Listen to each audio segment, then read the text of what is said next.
So is that an important dynamic of Smithville, is to keep it small but also grow it, or? Well, I think there's always going to be, with growth, there's going to be growing pains. But if you're not growing, you're dying. Welcome to the Millionaire Mentorship Podcast. Today we've got an awesome guest, Dan Hartman out of Smithville, and he's an alderman in Ward 1. He's also a local church deacon. He's lived in Smithville for 2 decades. He's a realtor. He's on the board of directors of the KCRAR. Welcome. Thank you, Troy. It's great to be here today and looking forward to our conversation.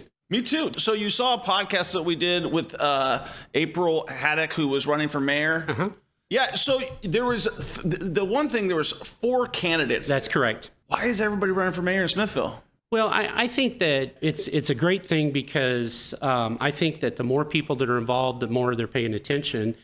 And I think there was some thought out there that maybe the current mayor, Damian Boley, wasn't doing as good a job, and I commend them for running. I mean, anytime you run for an elected position, you put yourself out there. For sure. You're absolutely exposed, and you have to have some thick skin.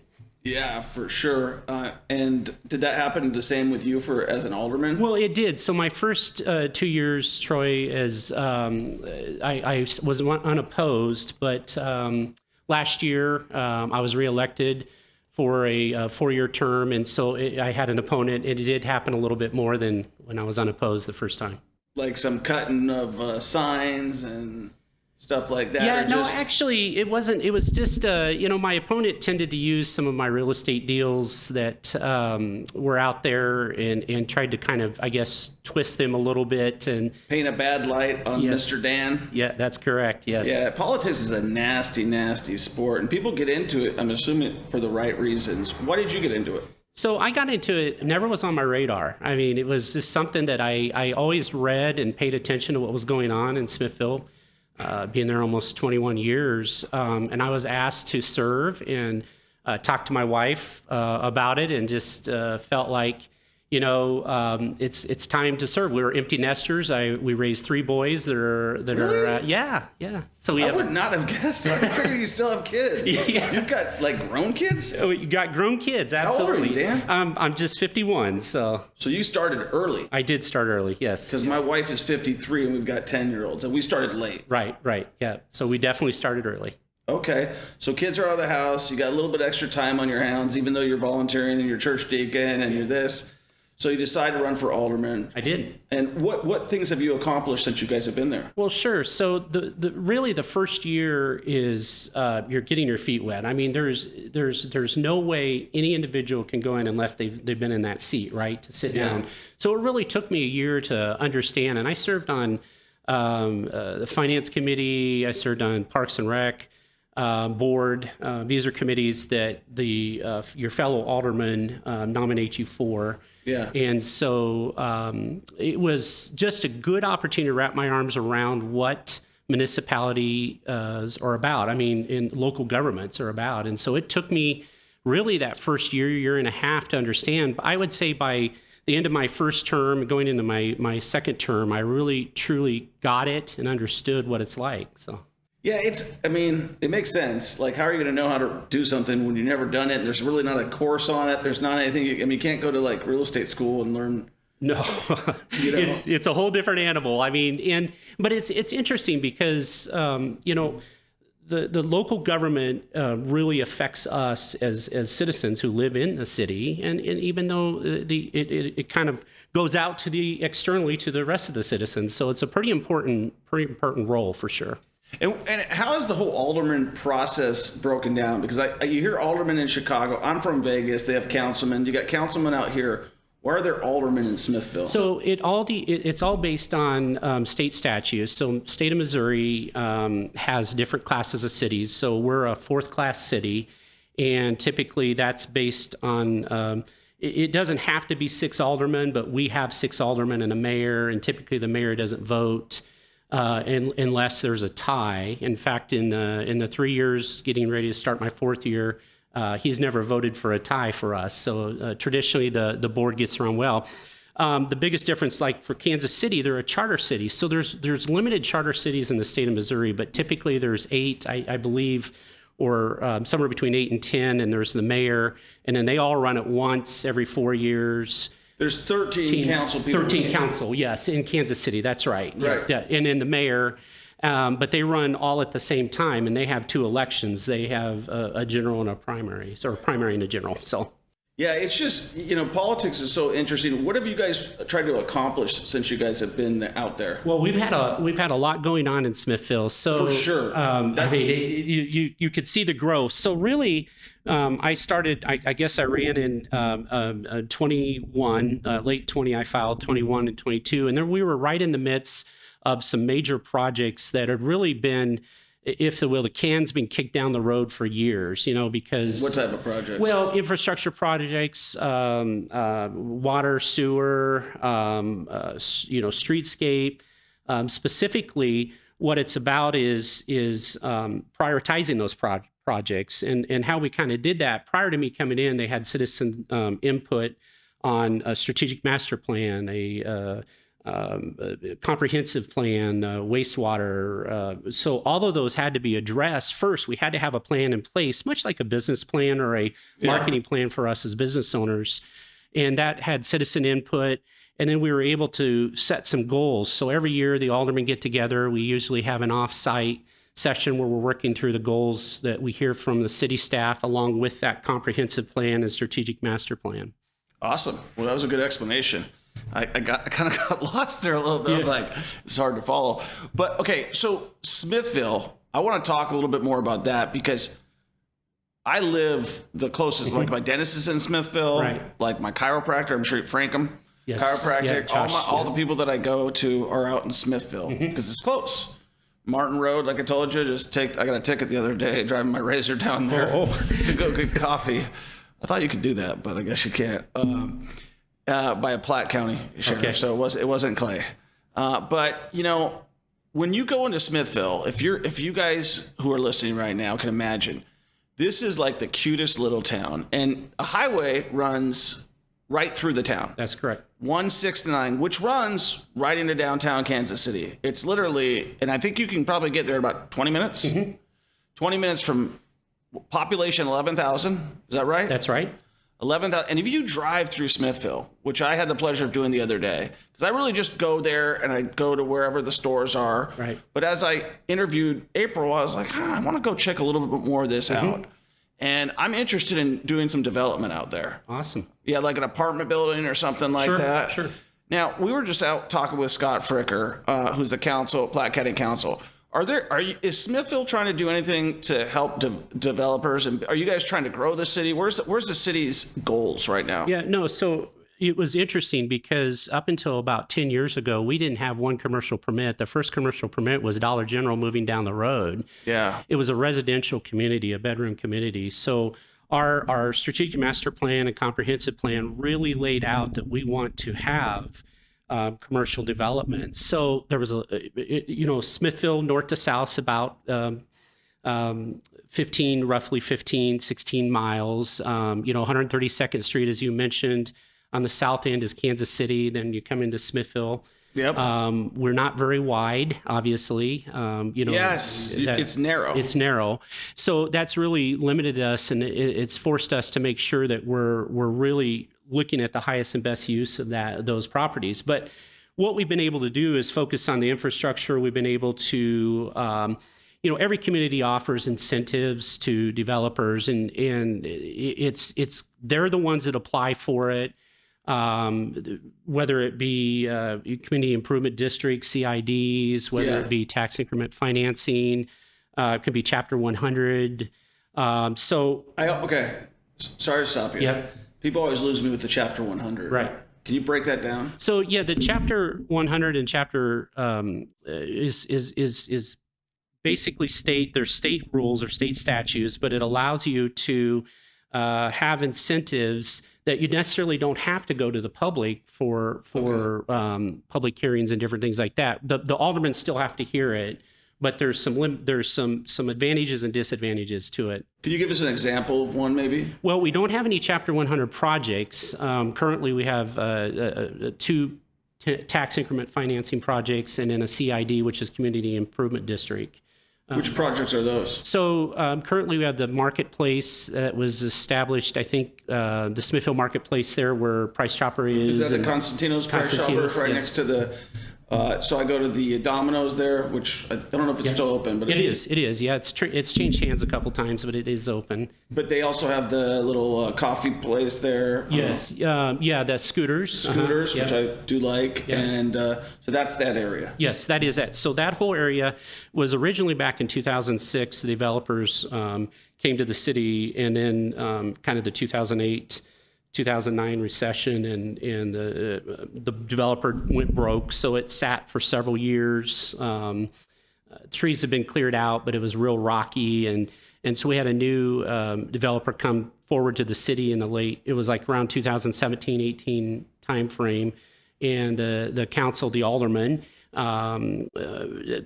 had a planning and zoning, they had a TIF commission, so there's always going to be a public commission formed, and then it gets to the aldermen, and typically it's been vetted, but there was public comment throughout, but they offered that developer tax increment financing and a CID. So the community improvement district is a sales tax that's on top of the existing sales tax that helps pay for the development as well. So how does so you're a real estate guy, so Yes. you can break this down for me. So if I'm a developer out, I've never used tax increment financing. Right. How would I use that as a developer? Well, the TIF is typically for blighted areas only, and blighted areas have to be areas that are determined by the development director, the city, to be blighted. So that was a blighted area. And then we have another project downtown. You had asked about another project that another real estate professional is worked on and has been through. It's the old hospital building. If you've ever been downtown, it was the old Spellman Hospital. Okay. And so that was recently approved last year, but that was a blighted area. So the TIF, tax increment financing, is not a front and center way. There's other means of financing, but typically the CIDs are the best because you can determine an area and you can have just for that specific area, as long as the partners in that or the businesses in that Don't oppose it. don't oppose it, and then you get to collect that, and that goes into a special fund managed by the city, and then it gets released to developer over a period of time. Have you learned a lot as an alderman? I learned a ton about it. Yeah, not only as a real estate professional, but as a Just how the city kind of works. yeah, how the city works as an alderman. Yeah. So this contentious mayor, let's go back to this because this is obviously I had April on, but I had actually, just to let you know, I had called everybody. Okay. She was the only one that called me back. Interesting. Yeah.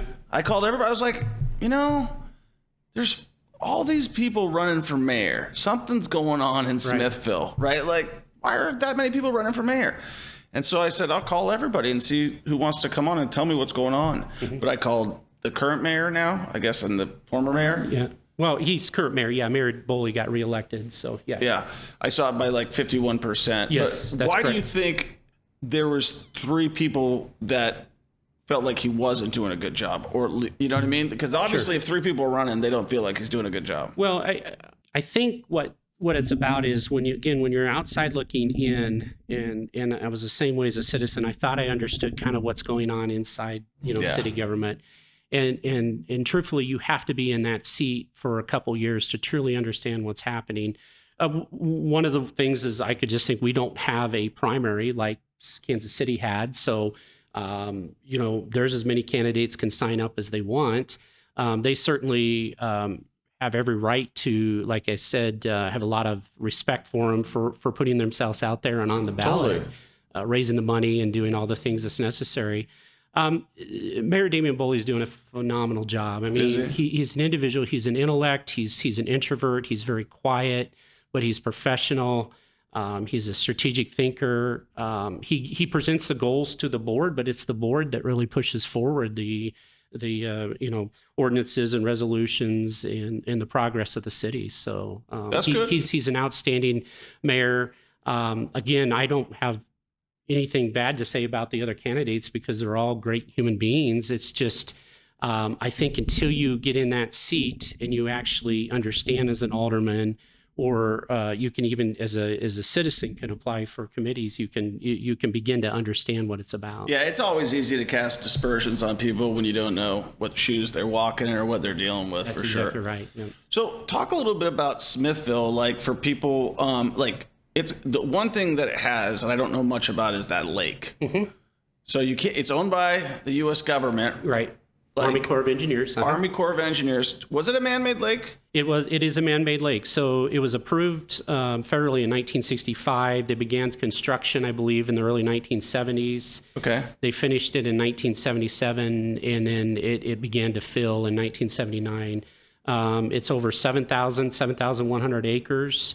Wow, it's a monster. It's a monstrous lake, and it really solved a major problem for the city of Smithville for all those years prior to flooding, and we're prone to flooding. Where's it fed by? What's it fed by? It is so there's a runoff, but there is some natural springs, but it's a primary runoff from. It was just flooding from runoffs. Well, I mean, again, the flooding when rains would have because Smithville in elevation wise is a lower elevation.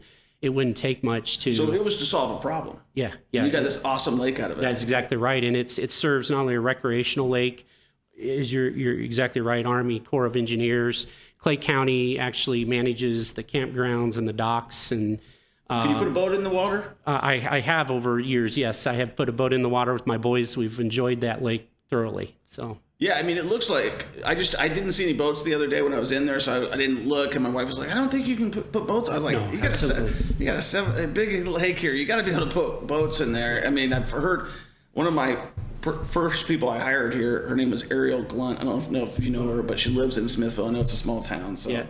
But Ted said she spent a lot of time on there, and I'm like, this lake is awesome. And Smithville is so beautiful. It is freaking absolutely gorgeous. And I saw also when I was driving around, I saw some pretty cool developments going on. Yes. I saw some nice custom neighborhoods with some nice custom houses with like 1 acre lots. Absolutely, yeah. So there's a lot of development going on that. So the city is trying to grow. Well, they are. So, you'd mentioned before we were talking about it was primarily a residential community. Our assessments last year were $280 million, and of those assessments, 11% was commercial, where before we didn't have that commercial assessment. So we've got a lot of interest from outside developers that are doing some great things. Part of it, Troy, was there was individual 3 or 4 families that owned the land for years. It was in their family, and it was ag, it was pasture. They wouldn't let it go. And they wouldn't let it go. And so it's good to begin to see that because it gives us the space we need. Those developers are putting in all the infrastructure to draw the businesses. We've got a real successful one going on right now across from McDonald's off of Commercial 169. That particular developer came in. He's developing 2 sides of it. The north side, there's 7.5 acres, and there's 53 acres on the south side. What is he putting in? He's got currently, it's a building, a white box building that's fully leased before he even opened up. So he has businesses in there fully leased. So you can tell the demand's there. We just what kind of businesses? So we've got Geosports, which is think of Rogers Sports, but just a little bit smaller than Rogers and Liberty. Okay. Is that the one that does the uniforms? I'm not sure if Rogers does the uniforms. Okay, I don't know Rogers they're in Sports. Liberty, but they're really great. They're going to have a great offering for men and women of all seasons, and so that's going to be we've got a local business, med spa. The ladies are phenomenal. They just outgrew their space at 600 square feet. They're going to 1,800 square feet. We've got AT&T moving in there, AT&T store. We've also got a salon that is coming in from Smithville outside of it. They were operating out of Kansas City, so they're opening. What do you want? What do we want as far as businesses? Yeah. Well, I think all businesses. I think we need a good mix of retail. I think we've got a good industrial start. I think it'd be great to have restaurants. Any businesses we win on because of sales tax, and So So let's break down the sales tax. How does that work? So we have a 2.5 cents sales tax that's broken out. I had it all ready for you. I normally have it by memory, but No. Please, I'd prefer. So we were mentioning last time when April was on, the sales and use tax is about 36%. So our sales tax, which is licensing fees, Our property taxes are 17%, so almost 50% is from sales use tax and property tax. And then the rest of them come from franchise fees, license fees, permits, intergovernmental interest. So we have a really good base. Our budget this year, our fiscal budget's a little different in most cities. We start in November, but our budget this year is $23 million, and our expenditures were $30 million.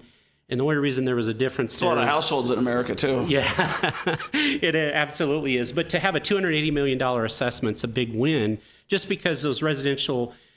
I've always said, Troy, that if it's just residents, the burden rests on the residents, the rooftops. But if you have a good mix of commercial, and we're growing our commercial, then they have a good part of that revenue share too, because it's higher assessments. So. Well, yeah, and especially if you're bringing in companies that are doing stuff that promotes sales tax.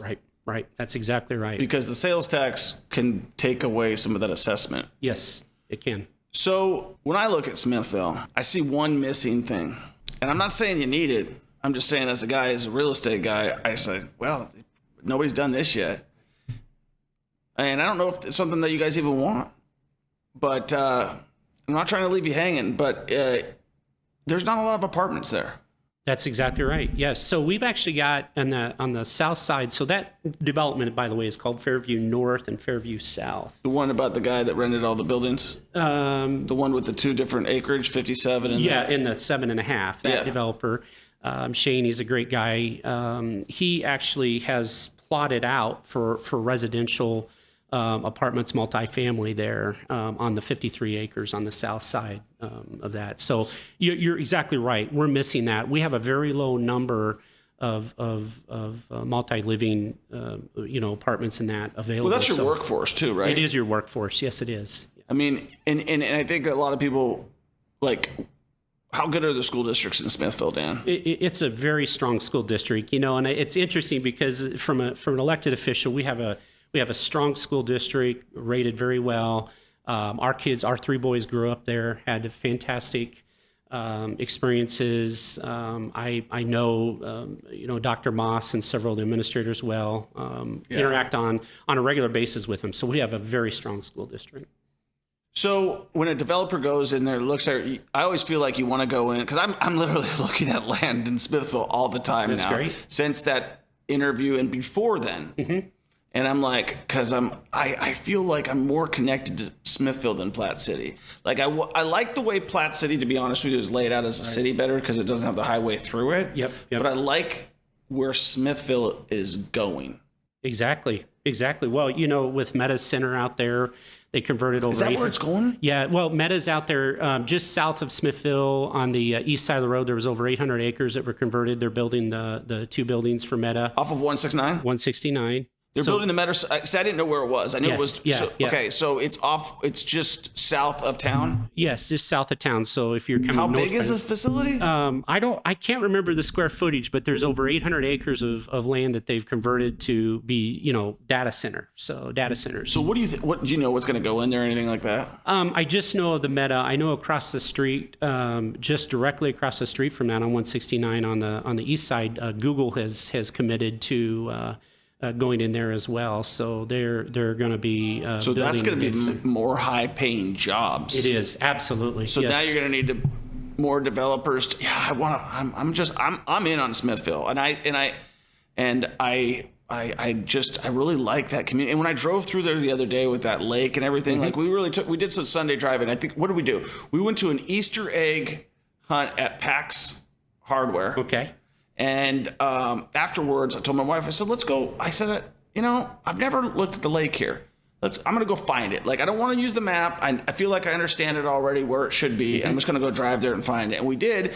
And we drove through all these cool things. And I said, you know what, babe? If we didn't pick where we would have picked, I would have picked here. Oh, yes. Yeah. Because I'm still only, how far from the airport? Oh, gosh, we're 15, 18 minutes. I'm 8 minutes, so I would have had a bigger commute. But I feel like it's a really, and if you guys are listening right now and you're like, I live in Missouri and I'm thinking about moving to Missouri, I would tell you, check out Smithville because it is, Clay County, they have a thing called Liberty, which is a city out there, and I don't like it. I'll be honest with you. I go there. It reminds me a lot of one of those big cities. There's too many traffic lights. Yes. There's too much congestion for a small town. It didn't look like it was planned out very well. Even though it looks like it was planned out very well, it's just there's when you come in there, you're just stuck. Yes. I even went to an awesome restaurant the other day in Smithville that you would not, from going to the outside, you would never guess, Dan, that this food is amazing. I went on Yelp. I can't remember. It's called like something Cafe. The Arbor. I'm sure you know what it is. It's. What? I could look it up on Yelp right now, real quick. Yeah, no, that's great. It's literally the best food I've had in town, like around town.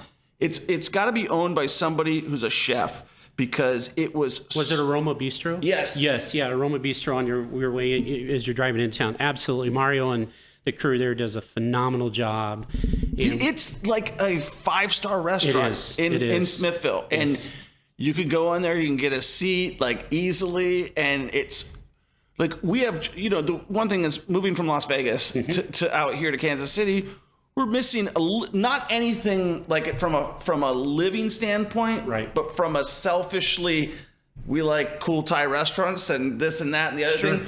There's a little bit of that missing out in the Northland. there is. And so when I had that restaurant, I was like, cool, we've got something here. And I feel like, this building that I'm trying to fill up, right? I'm like, I would love to have a Thai restaurant in here. I would love to have a Thai massage place in here. There's a yoga studio, a this, a that, the other thing, the things that I enjoy. It's my building. I want to have things that I like. So this is your town. You're an alderman. What types of businesses, Dan, would you like to see? Well, no, I think that you've described that well. I mean, that mix of businesses. We know the owner of Tasty Thai. She lives in Smithville, although she operates in the Northland. We good friends of mine own a Vietnamese restaurant and a store, grocery store off of North Oak. We'd love to have those kind of things for that diversity. I think it's gonna come because the people, and that's the beautiful thing about the Northland.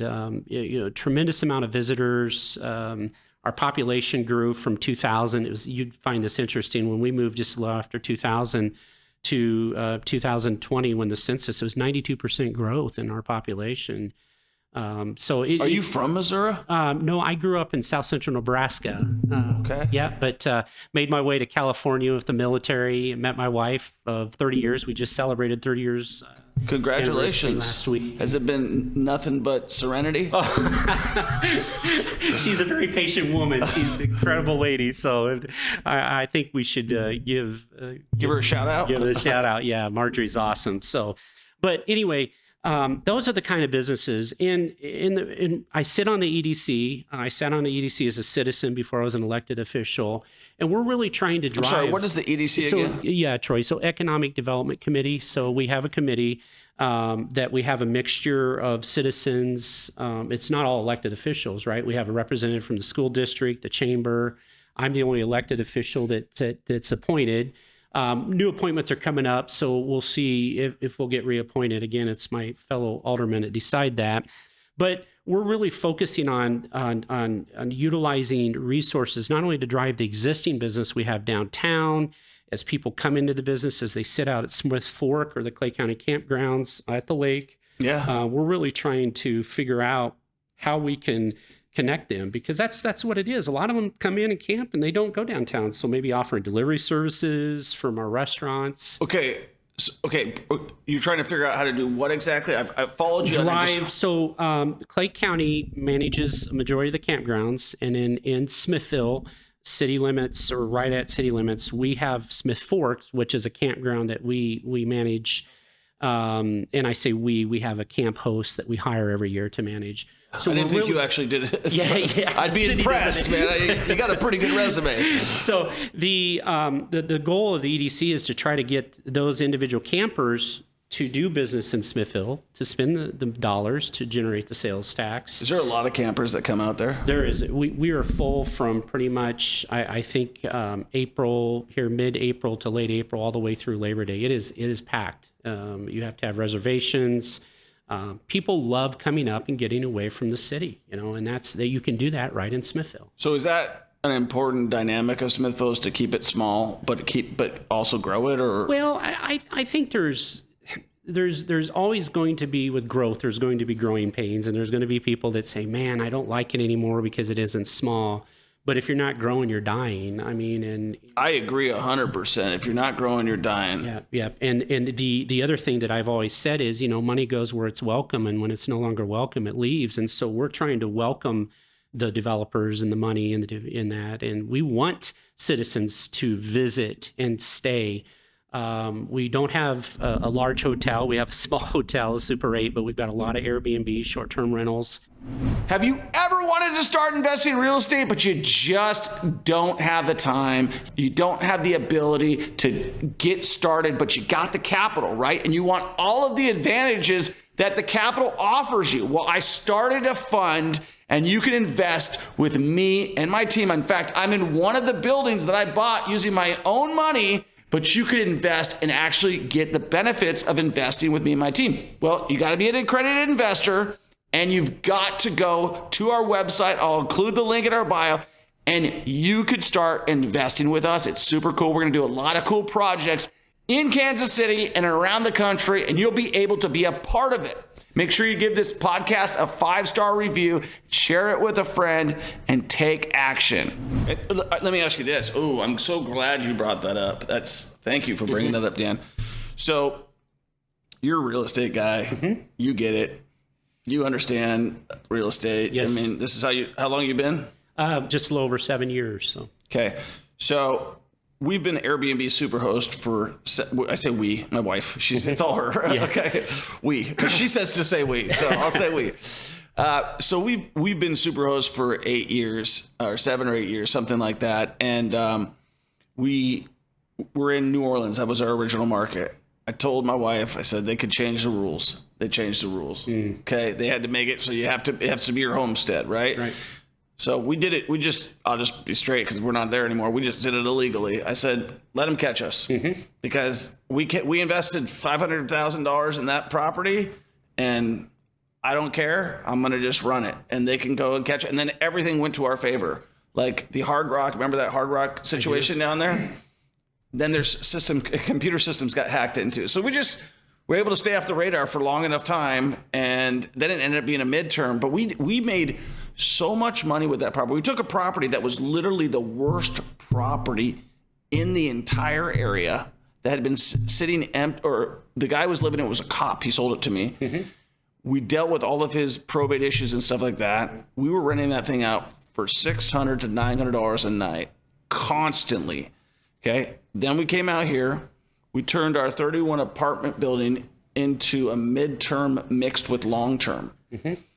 And then we saw Kansas City outlaw short-term rentals. So I think Airbnb is an essential part of a community. It is. And the reason I'm telling you that is because you're influential. And I want to speak to you as somebody like, I don't have any Airbnbs in Smithville. It doesn't affect me, but I want to tell you, like, from a guy who owns them and seen the politicians change the rules. The hotel lobbies come in. You guys don't have any of those hotel lobbies, so you might be okay. But the people want to stay in Airbnbs. They do. And the biggest thing is like, how do you protect the neighbors, right? How do you protect them from, and at the same point in time, serve these people who you want to welcome their money. Exactly.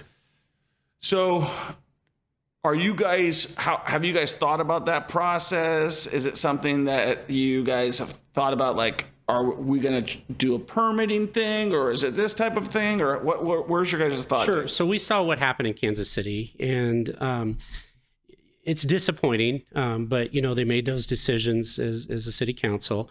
We were proactive. We went out, we talked to some Airbnb managers. We asked them to help us write a policy that favors property owners that make that decision to go short-term rentals. So we ran that through the city. They ran that through planning and zoning, and we actually voted on last year ordinances that are favorable for property owners, but still protect those individual properties that are next door. So, for example, Troy, if we wanted on a block face, if they're grandfathered in, but let's say we didn't want 6 Airbnbs and 2 houses. We wanted to make sure we kind of spread that out a little bit so there's not density in one place. So we created some rules through that and created an ordinance, and we implemented it. And so I own 2 Airbnbs myself. I actually have a property manager that manages those. Nice. And we're now licensing those. And we're okay with that because we didn't want to happen in Smithville what happened to Kansas City.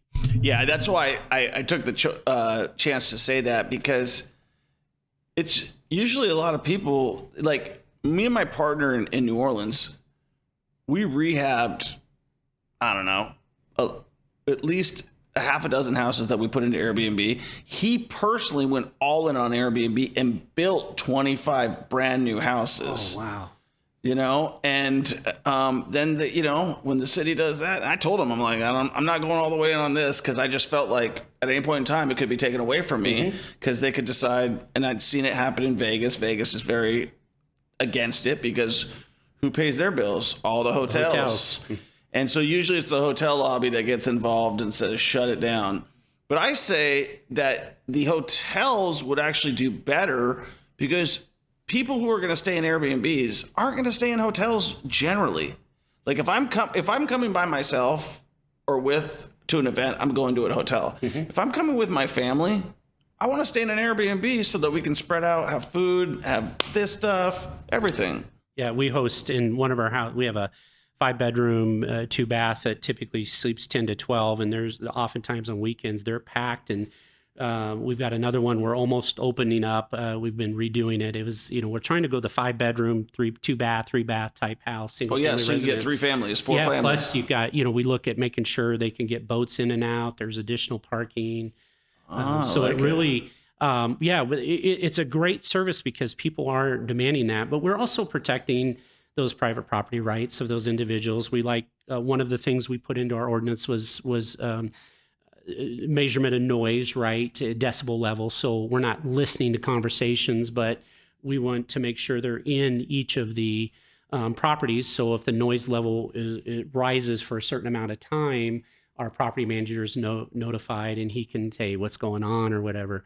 Also, I think it's a relationship, building those relationship with your neighbors. Not only when I went in to invest, and my youngest son, who's 22, got the bug is investing with me. So nice. Really trying to you develop did well, that. Dan. Yeah, thank you, Troy. Yeah. So that making sure, hey, this is what we're going to do, and letting the neighbors know that, and the neighbors knowing our property manager's phone number, because if there's something they see. So those are the type of things we built into the ordinances and the licensing. It's not limiting. It's just saying, here's the rules. Here's what we want it to look like.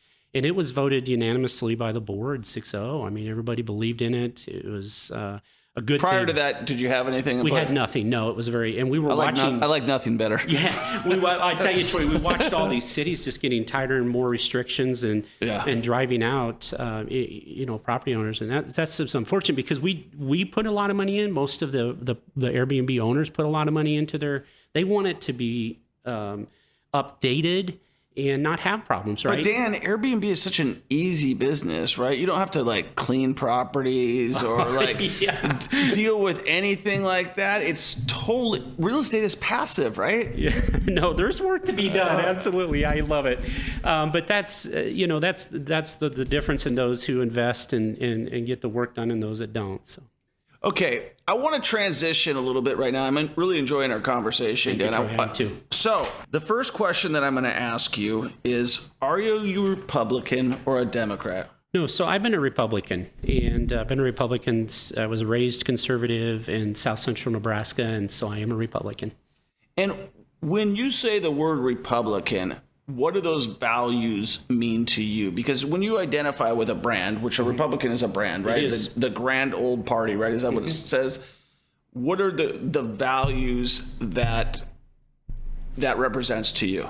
Well, faith, family, life, liberty, just all the things that are important to us. First Amendment rights, Second Amendment rights, understanding really what the Constitution is about. And but we work, as we work with people all the time, and the beautiful thing about it is I'd like to think we're accepting of all people, whether they're Democrats, liberals, no affiliation at all. But that's what a Republican I understand means to that about that you, and I could see that about you, and I'm the same way. I honestly would, I I honestly just want to change my thing. I think I'm registered as a Republican, but I want to change it to just independent because I generally am absolutely what you described. But I believe that sometimes being party aligned, people just put judgments on you and say, hey, you're a Republican, and now the big thing is you're a racist. You know what I mean? Yeah, like, exactly. You know, and so it's like, okay, let's just take that out of the equation, and I'm independent, okay? Or a libertarian or something that, because I think a libertarian is almost a Republican in my opinion. Yep, it is. And it's somebody who's less party line. So this is national level stuff, but I think it's important because you're in politics. I am. So secured border, open border.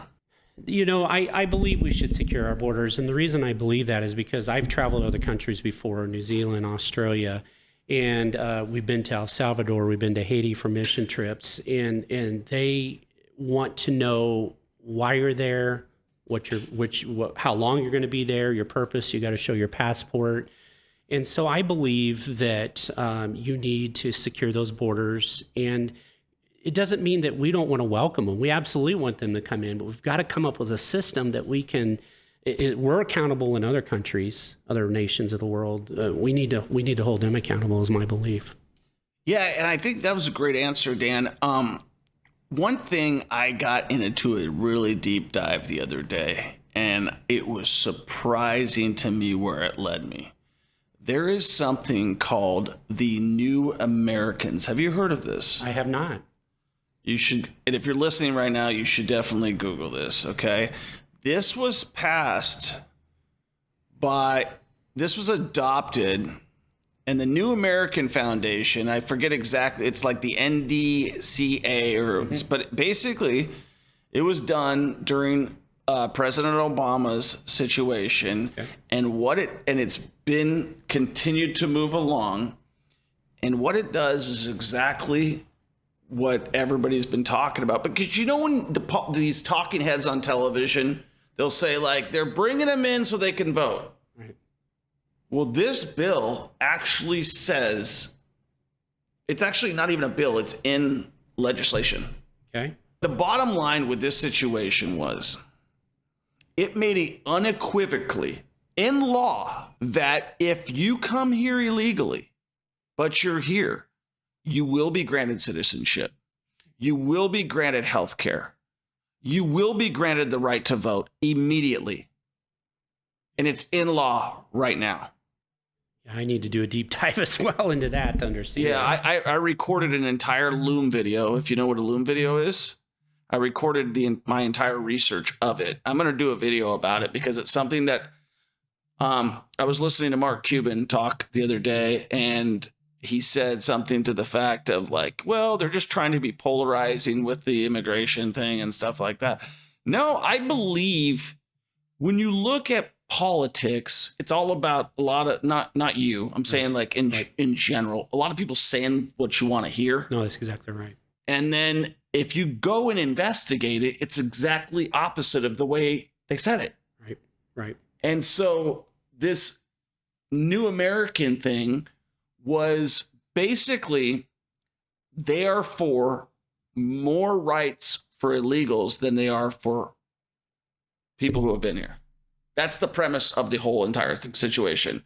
And it's like, it started with a Massachusetts something or other, but I took a deep dive on that and I was like, okay, that is something I need to know more about. I'm not saying it's wrong. I'm not saying it's anyway. I'm saying that it's there and we should definitely know about it, and nobody's talking about it.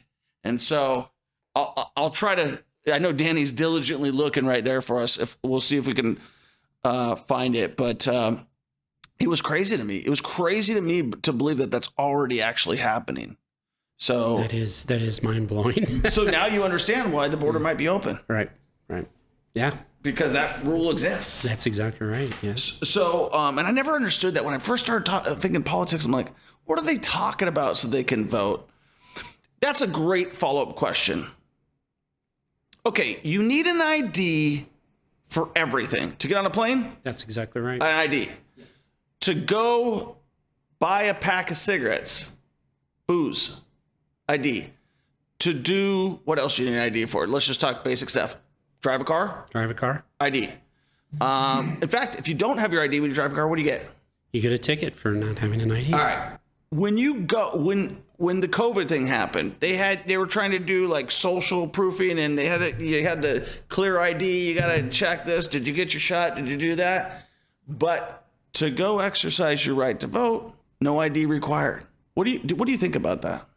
I think it needs to be required locally in our municipality offices, Clay County election offices. We have to show an ID. You can't show a voter card anymore. So I believe, at least in Clay County and maybe the state of Missouri, it's required. I absolutely think you need to have an ID of some sort. I mean, even some people that don't drive, they have IDs for non-drivers, right? Yeah. Because it's a basic information about them and that individual and where they live, and it kind of allows individuals to know a little bit about that person if we were ever stopped, if we ever had a medical issue. So I think you need an ID.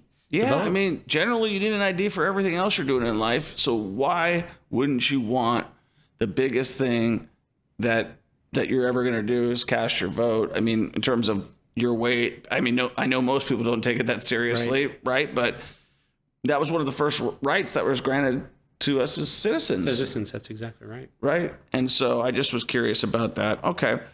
I think I've covered most of the questions I want to ask you. I guess I would use this remainder time that we have together, Dan, to just kind of talk about where do you see yourself in the next, you're in the middle of your career, right? You're still young, you're still vibrant.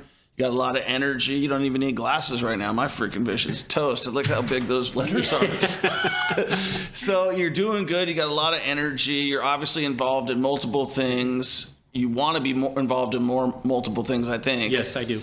And so where do you see you spending the last half of your life? Sure, absolutely. It's a great question. I think it's obviously enjoying our children's children. That is just, it's cool to be a dad, Troy, but it's even cooler to be a grandparent. It's just such a big honor, and they have your heart from day one, So yeah, because you give them back, right? You give them back. I think just living, I've always had a philosophy that we're never guaranteed tomorrow or next week, and so we have to do everything we can to live out the fullest part of our life today. And so the plans actually, I continue to grow our real estate. I run a real estate team, small real estate team through our brokerage. Are you guys mostly in Smithville? We are all over Kansas City now. So we do concentrate on Smithville, but we're all over Kansas City, the Hartman Real Estate team. I have 5 agents, full-time admin. We've purposely grown slow because it's not about just bringing an agent on. It's about bringing the right person on to the team. I 100% believe in that. I keep my team small. Yeah, and it's awesome to help them grow, help them succeed. So on the real estate side, that's someone to do that. Let me tell you one thing real quick about that. We're always buying deals. Okay? Awesome. So if you ever have a blighted property or something that's an excellent value, call you. If it's something that you don't want. Yeah, no, absolutely. That's great. No, I appreciate that. So then I think from a real estate professional, being on the board of Kansas City Regional Association, KCRER, I am running for treasurer. So this year, the board of directors would vote in October, November. That would put me as treasurer next year, president-elect 26, president of the association in 27. And we're the 12th largest association in the country. And we have over 13,000 members. And I know number one. Yeah. Las Vegas, California. It's got to be Las Vegas. Yeah, I think it is. I think they have a large association, from what I understand. Yeah, because it's you guys have done a great job just from that whole perspective of that you have multiple cities and stuff, but Vegas is just one island. The concentration of people. And there absolutely. was 15,000 members when I gave my license back. I believe it. We have just almost 13,000 now, but I believe that. And then, if that all works out well, I'd love to shoot for Jeff City, running 28 and 29 when the current representative Josh Hurlburt, it turns out, and it'd be great because the impact locally is the most impact we can make. But I also see some things that, gosh, I'd like to see some things change from a state level, legislative level. So I like that. Yeah, So absolutely. you're learning the game. I am learning the game. You're starting at this, but you have bigger aspirations. I do. Now, does that governor? Oh, I think. I mean, I know. Listen, if you were to say, it would be great to be governor of our state, but I think you have to kind of work your way through that process. And we've got tremendous people serving in Jeff City, both on the Republican Democrat side. You're definitely a politician. I'll tell you that. You're good. Your answers are good. Okay. We've got, it'll be interesting, this governor race. But no, if the opportunity presented itself. The beautiful thing is also just branching out to the Missouri Realtors Association. We have over 25,000 realtors in Missouri. The concentration's obviously Kansas and St. Louis, but we have 31 associations. Yeah. And the leadership is solid. I love being involved. I've developed some tremendous friendships being involved at the state association level. So that helps also in running for office, because the realtors will get behind people who. So you see your pathway. I do see my pathway. Yes. Yeah, and I see it too. If you can get that support, you're in. Yeah, and it's more than that. Working with the Kansas City Home Builder Association, testified with them on behalf of St. Louis and Kansas City. The unions are important. The organizations like the Chamber of Commerce, Farm Bureau, all of those. One thing we haven't talked about, I have a 50-head cow-calf operation in Smithville we've been doing for 13 years now. Ooh, so I have we do need to talk about it. Let's go. Yeah, so it's kind of like politics. I never planned to get in. One day had the opportunity. Next thing you know, you're a rancher. I'm a rancher. The average herd size in Missouri is about 35 to 37. But we specifically wanted to be a cow-calf operation because we do rotational grazing on pasture, but we're limited in Smithville. Our farm that we lease in Smithville is roughly 70 acres, right in the middle of kind of downtown, specific to two neighborhoods. And so you're raising calves? Raising calves, yes. To sell mama cows to other ranchers, other farmers throughout the country. Is there any money made in that? Recently, there is. In the past few years, there hasn't been. The price, several natural disasters, droughts, different things like that have really driven up the price. We're at the lowest nationwide. We're at the lowest herd since 1951. We've not had the numbers. What's interesting about Missouri, because I really focus in on details, much like you do, I think, is we have lost over 4,100 ranchers of that 0 to 50 size since 2017. Oh, wow. And is so that just retirement age? I think retirement age, and folks say, this is a little more work than it's worth. But I'm telling you, the beautiful thing about the cows, raising mama cows and calves, is they're the easiest large animal to raise. We believe in low stress handling. We treat our animals with respect and really just try to have a holistic approach to doing so. So I'm very passionate about it. We also I could see that, and I actually I want to keep going now because I really actually so kind of in my vision plan when I came out here, I was like, I'll get 11 acres. I'm gonna get some chickens. I'm gonna get some lamb, and then we just recently bought our first half a cow. Did you? Good. And I was like, oh man, maybe I'll get my own. And I don't know about doing all that, but maybe I'll just buy another one and find somebody else to do that. But I think it when you're talking about raising calves, now I've seen how this is done, okay? Are you actually doing the fertilization of the mama cow? No, so with our herd size, I'm actually doing the visual. There are producers that will do artificial insemination. We've actually brought, because we really want to work on our genetics and in producing mama cows they're really calm. They're great moms. They don't produce large calves. Because we're asking the mama cow for a lot, right? We do fall calving. Most people do spring calving in the middle of winter, but we do fall calving, and it gives those calves an opportunity through the winter. We bring in bulls, for a certain amount of time. So not only let's talk there. Yeah. Okay, so the bulls, how many calves can they impregnate? 20. Usually the average is 20, 25 if you've or semen tested. So you're testing the bull for the quality. Of his sperm count. Yes. So you test his quality, and then he's not actually going out and doing it. No, he is. We bring the bull from another farm that practices a line of genetics that we have. So he'll hit 25 different. Well, not all at once. So it's interesting. No, I know. So that's a hell of a bull right there. And he's on to the next farm. It's interesting. Their gestation period is like humans, 9 months, but they cycle in 20-day cycles, and they don't all cycle at the same time, much like women. Okay. 28 days. But anyway, specifically to bulls, or to the mama cows. So we have the for about 70 days. So we basically cover 3 cycles and a little bit some, right? 20 times 3 is 60.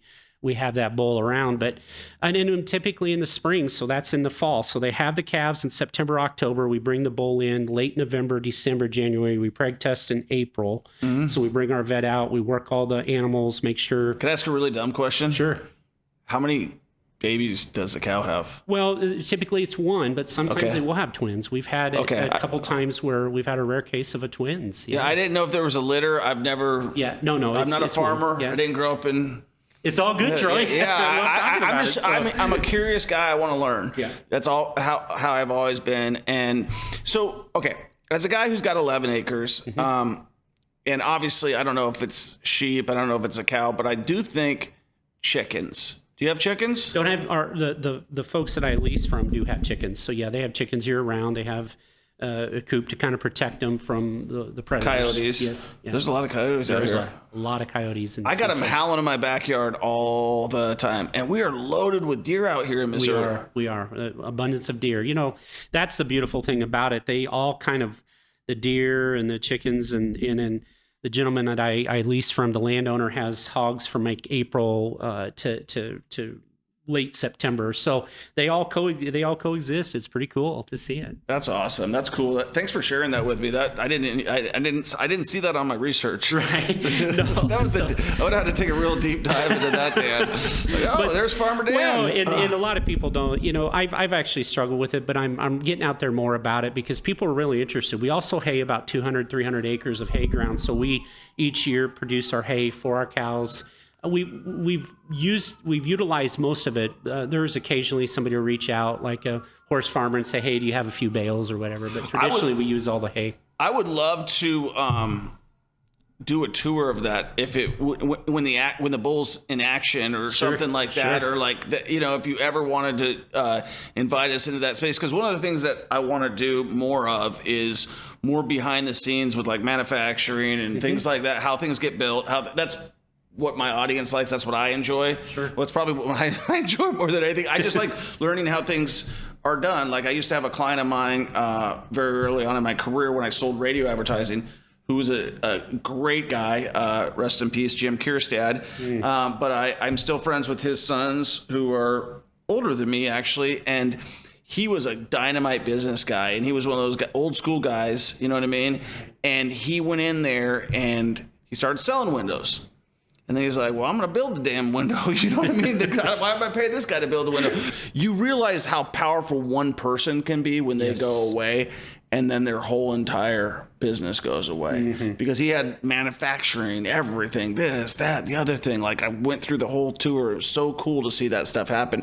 And, you know, one thing I think you probably recognize this, Dan, is that we don't have that same patriotic sense in America that we used to have when we were building our own stuff. Because we know we're not building our own stuff anymore. That's exactly right. We're just maybe assembling it here mm-hmm. or like, you know, putting a label on this part that was put here. There's just a lot of things like that. Is there any final things that you'd like to leave people about you, or anything that you want to share with anybody else that's listening right now? No, again, thanks for the opportunity to be here. It's a wonderful opportunity to serve. I mean, if I could leave anything, you know, there's a lot of times people say you're selfishly serving, and we're not. A big myth is that we're always saying yes, or we're always agreeing to things to aid developers and others. But the reality is, the city has done a lot of the work. We get our information packets on a Thursday. We review them over the weekend. We ask our questions on Monday to department heads. Typically, by the time we get to our council meetings or alderman meetings on Tuesday evening, we already know the information and have answered the questions. So that's why we feel comfortable the way we vote. But service is just an awesome opportunity. I mean, to have a servant heart. I had a good friend of mine, a mentor and a coach last year when I was going through the thick of getting attacked at times. Yeah. And he said, you've got to have the skin of a rhinoceros and the heart of a missionary. And so that's really how I like to serve. That's a good, I'm gonna have to save that one. Yeah, that's absolutely, you could use that. And, but it's not about me. It's not about now. It never has been. And we're making decisions as aldermen, as elected officials for the future generations. Right. Sometimes it feels like it's about us, but it's not. It's about improving all the things that we need to work on in the very short time we have here on earth to be able to, hopefully it'll make it better for the future generations. So that's really my final message is it's, just, there are certainly elected officials out there. They're not doing it for the right reasons. I'm not gonna lie. But We're not talking about them. We're talking about you. Yes, that's me, exactly. I definitely think you're authentic there. I appreciate you reaching out. Like when you did, I was like, yeah, definitely. Let's talk about it because I think Smithville's a cool place, and I think it's I would like, and I'll put it out there with you. I would like to be involved. Like if there's stuff that you guys are like, hey, this guy would be. I mean, I get shit done. Like absolutely. That's what I'm about. I like to get stuff done, and I like to invest into things I believe in. I did have one question. It was in my brain, and I left, and then it came back, and I'm gonna bring it up to you. One thing that I've always paid attention to developments everywhere I went because I've been obsessed with real estate for a long time before I even became like a successful investor. And one thing that I noticed in Seattle, and it's taken off in a lot of different cities as well, and I think it would do exceptionally well in Smithville. And the closest thing that I can say to it that I've seen out here is the Briarcliff area. Yes. And I think that type of a development in Smithville would do wonders. Because the downtown is kind of off to the right over there. It is. And if you could really embrace that 169 and you're like, hey, this is our new Smithville Square. Right. Where you got a town square and you got all these cool like restaurants and coffee shops and yoga places and stuff like that. I don't know if that's already on the table, but I do like the whole neighborhood. The first one I remember was like the Kent Commons, and now in Renton, Washington, where I'm from, I watched that whole development go up when everybody thought it was not going to happen, and that one's called I forget what the name of it is. Well, no, but I agree with you, and we do have a River Rock concept kind of coming to our town, and I would encourage you to absolutely have Mayor Damian Boley on. Mayor is again a fantastic individual. He's a good friend. He'll tell you. Would you connect us? Yes, I'll connect you. Absolutely. Please. He would tell you that when he first was up for election, I didn't vote for him initially on his first term. But I reached out to him a few minutes afterwards and said, congratulations, I want to be involved. And so I just built a relationship, and so here we are. But absolutely, I'll connect you to. Well, that's good. He didn't take it personally because people can be, they're like, oh, I'm never going to talk to you again. Right. And listen, it's one of those things. Everybody's out there for the right reasons. Everybody's got to get along. That's exactly right. At the end of the day, they're extraordinary human beings. I mean, April, Chelsea, Allie, all that ran again for running. That's huge. I mean, I have a lot of respect for that. Yeah, and the thing that most impressed me about April was the fact that she was out there pounding the doors. She told me she did. She said, I freaking have knocked hundreds of doors. I believe it. And I'm like, when I see people doing that, I'm like, and the only thing I mentioned back to her was I was like, just on the back, I was like, I would invest some money in signs because it seemed like if I'm rolling into Smithville, I saw Damian Boley everywhere. That's exactly right. And so from that standpoint, I felt like, you can go door to door too. I think that's great. But if you got the signage everywhere is a big thing because people almost assume they're like, oh, the guy with the sign, he's winning, right? Yeah. Well, yeah, the signs, the mailers, I did all that as well last year, and it works. I mean, it absolutely is necessary. It's just part of the process of running for office. And I think I counted, there was a total of like 1,100 votes. On the mayor, I think it was just under 50. Was it? I'm trying to think. It was under. I have it right. I thought it was under just 1,500 for the mayoral race. I could be wrong. Yeah. So it was 321 votes for April at 21.44%. 774 votes for Mayor Boley at 51.7%. So that's like 73% or 72% right there. And that's call that 1,100 votes right there. So yeah, about 1,500. You're right. And then Chelsea Dana. 307, I believe. God, good memory. Yeah. Do you have those right in front of you? No, I don't. That's I looked at them. Okay. Chelsea Dana, and then Allie McLean. and then 95 for Allie. Right. Allie didn't campaign that hard, it looks like. Well, yeah, Ellie's trying to get involved and stay involved. She has an interesting background. The thing about it, when you have a four-way race, statistically, it's very hard to win a four-way race. Oh yeah, I You just can't do it. it's got to be a two-way It has to be a two-way race. or unopposed. Or unopposed. So the New American Campaign. Let's just look. We're the biggest largest collaborative devoted to increasing the rates of naturalization. That means citizens. Since 2011, our collaboration has helped over 627,000 unlawful permanent residents become citizens, saving immigrant communities and their families over $693 million in legal application. You'll have to take a deep dive, but the bottom line is they already have something at the congressional level that allows anybody who came to the United States illegally to get instantly voting rights, instantly health care, instantly all of these other things. So it's there, It's there. Yeah. is what I'm saying. No, I appreciate you bringing that up. I do need to look into that a little bit. Yeah, I mean, there's so many rules and there's so many laws and there's so many things. It's impossible to keep up with every one of them. But that one, I was like, oh, wow, that's crazy. Dan, I appreciate you coming on. I appreciate you being so candid with us. I think you got an excellent opportunity at whatever you're going for. I can tell that you're a committed dude, and I appreciate that, Dan. And I wish you success in real estate. I wish you success in politics. And if you ever want to come on again and talk, come on back. I love it, Troy. Thank you very much. You've been a gracious host. Thank you, sir. Thank you, Sue. If there's anything, guys, make sure that you subscribe. Make sure that you give Dan. How can they follow you, by the way? So you can follow me. Look Look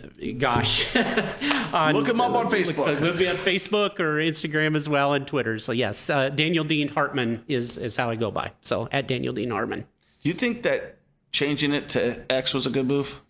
That's an interesting question. Elon Musk was going to do what he's going to do, so I wish he would have stayed with Twitter. But Yeah, it's just weird because you can't. Everybody calls it Twitter still. Yeah, and then they everybody do. says they tweet.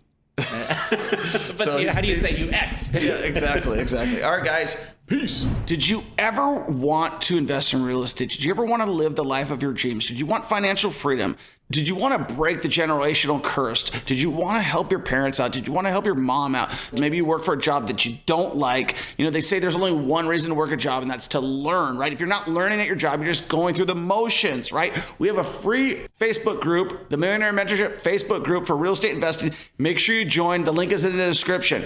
If you want to schedule a free call with me and my team and you actually want to start, I would suggest you do so. We have helped hundreds of people change their lives, and all they had to do was get started. They booked a call with me and my team, and they got the ball rolling. And I'm so confident that if you don't get your first or next investment property within the first 90 days, you don't pay, and I'll give you $1,000 cash. That's how confident I am. Obviously, you got to take action. You can't just do nothing and expect that to happen, but that's life. Life's all about taking action.